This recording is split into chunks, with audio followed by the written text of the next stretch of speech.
takýto strom, ktorý má velikánsky No, sme na ďalšom stanovišti, kde spoznávajú deti semiačka dreviny a pani Pálajová im rozpráva zaujímavé veci o jednotlivých stromoch a vytvárajú si aj pracovný zošit. Toto poznáte. Pagaštán konský. Nájdeme si na tom pracovnom liste, na tomto, čo má ona, alebo aj ty. Pagaštán konský a napíšete si tam jednotku. Poradové číslo 1. Pagaštany konské sadíme aj okolo kostolov, sadíme aj v mestách. Sú to pekné dekoratívne dreviny. Tie plody sú úžitkové pre zvieratá, lebo ich ľúbia aj zvieratá v lese, ale z toho pagaštana, z tých plodov sa robia aj farmaceutické prípravky, rôzne maste. Lebo je to úľava pre boľavé nohy, pre žily, pre cievny systém ľudí, ten pagaštan.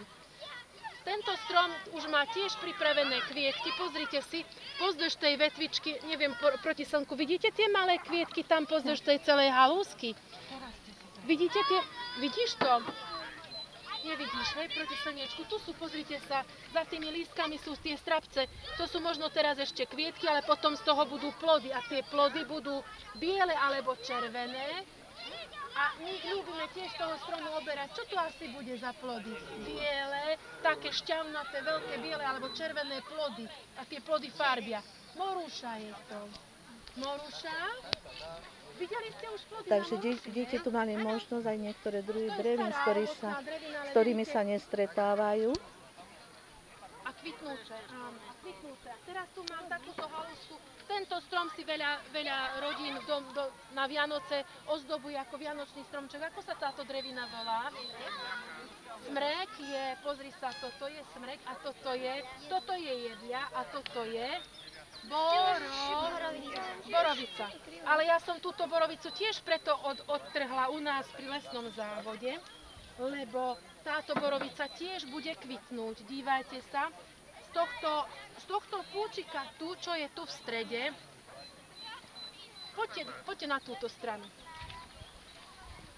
No ja som sa len chcela spýtať pani Pálajovej, ako deti vedia, poznajú teda tieto druhy drevín.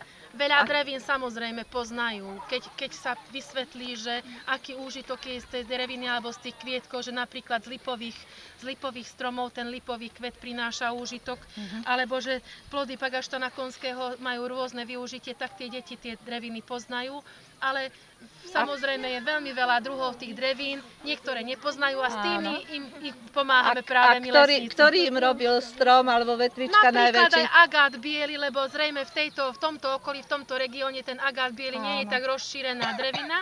Ale dajme tomu aj táto čremka straptovitá, ktorá vlastne na jar rozvonila celý región a je tu vlastne aj v areáli školy, tak im skôr pripomína, že je to orgovan, pričom to nie je ako orgovan, ale je to drevina čremka strapcovitá. Dobre, tak ďakujem veľmi pekne. Vďačne.